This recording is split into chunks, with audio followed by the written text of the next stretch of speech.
Assalamualaikum warahmatullahi wabarakatuh.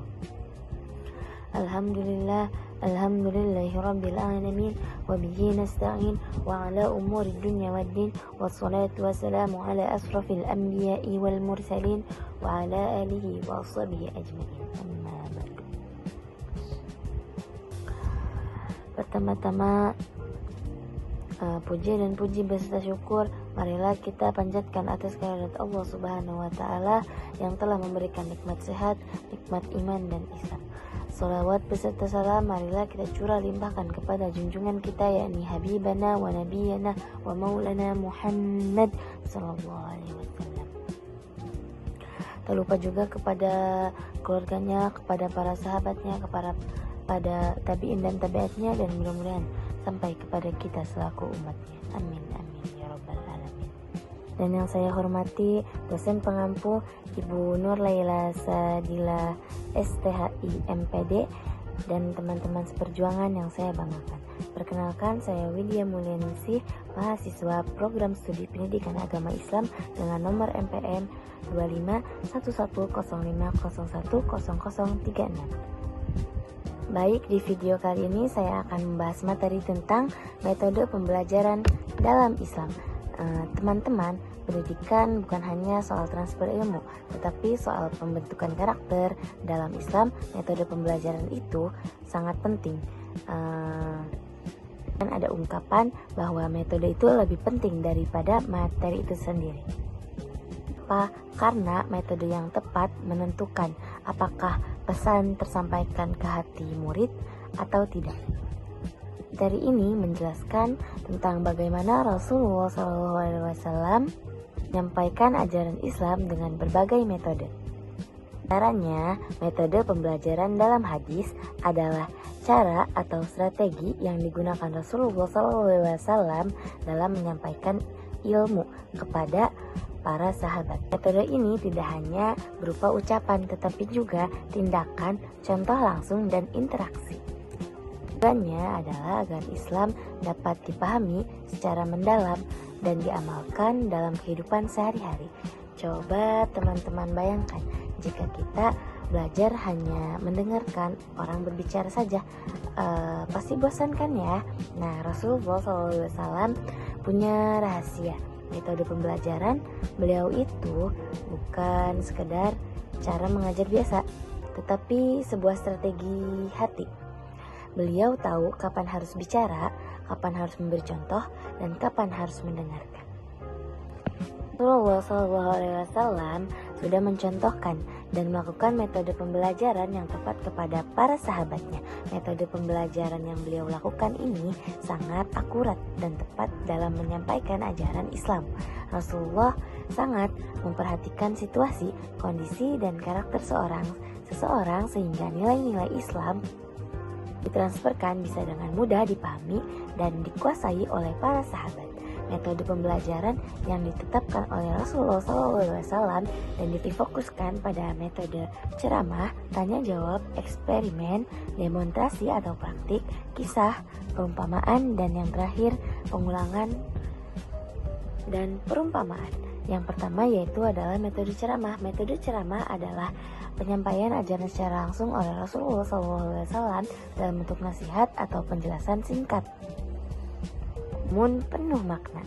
Innamal a'malu binniyat wa innamal likulli imri'in ma nawa. Sesungguhnya amal itu tergantung kepada niatnya, sedangkan setiap orang akan mendapatkan sesuai dengan apa yang diniatkan. Hadis riwayat Muslim. Jika kita berangkat ke kampus untuk menuntut ilmu, mencari ridhonya Allah, ya Allah akan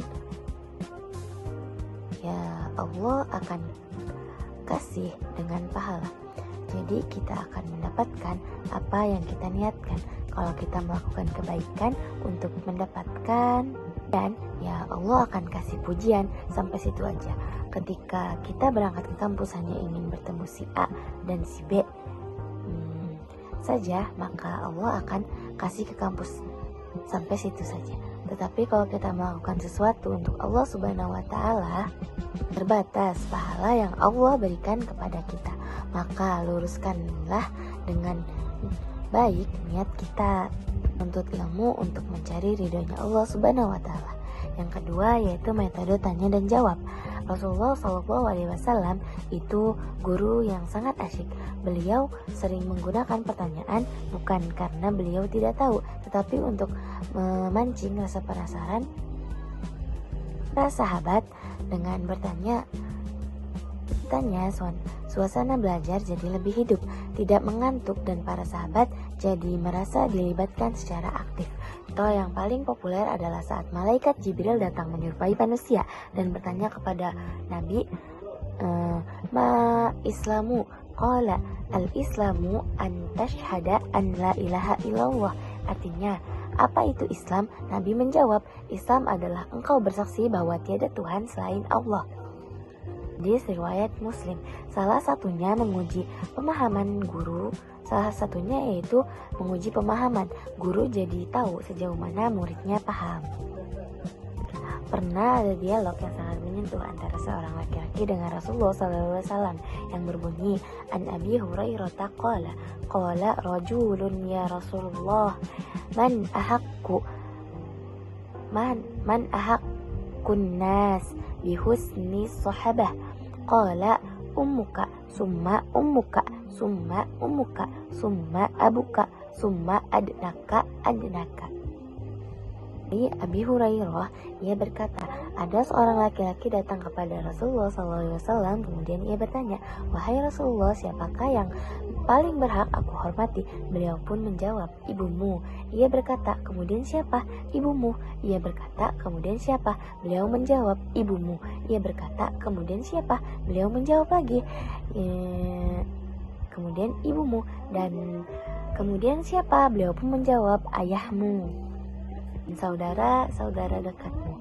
Lewat tanya jawab ini, Rasulullah bisa langsung memberikan solusi atas keraguan hanya secara spesifik dan personal. Ketiga, demonstrasi atau praktik langsung. Pernah tidak kalian merasa kalau dijelaskan teori terus-menerus malah bingung? Nah, Rasulullah SAW sangat paham hal itu. Beliau sering mengajar dengan cara mempraktikkan langsung apa yang sedang diajarkan. Para sahabat bisa melihat dan langsung meniru gerakan atau perbuatan beliau. Contoh yang paling nyata adalah saat Rasulullah mengajarkan tata cara sholat. Beliau bersabda dengan sangat tegas namun sederhana, Shollu kama ra'aitumuni usolli, yang artinya, sholatlah kalian sebagaimana kalian melihat aku sholat. Hadis riwayat Bukhari. Di sini Rasulullah tidak hanya memberikan ceramah teori tentang rukun sholat, tapi beliau menjadikan diri beliau sebagai model hidup. Beliau naik ke atas mimbar, melakukan ruku dan sujud agar semua sahabat bisa melihat dengan jelas bagaimana cara sholat yang benar. Ini efektif karena beberapa alasan. Yang pertama yaitu menghindari salah paham. Dengan melihat langsung, tidak ada lagi keraguan atau imajinasi yang salah tentang sebuah gerakan ibadah. Yang kedua yaitu cepat menyambung. Otak kita lebih cepat memproses informasi visual atau dengan apa yang kita lihat daripada audio, dari apa yang kita dengar. Yaitu metode kisah. Rasulullah SAW menyampaikan pelajaran melalui cerita yang mengandung hikmah dan nilai moral.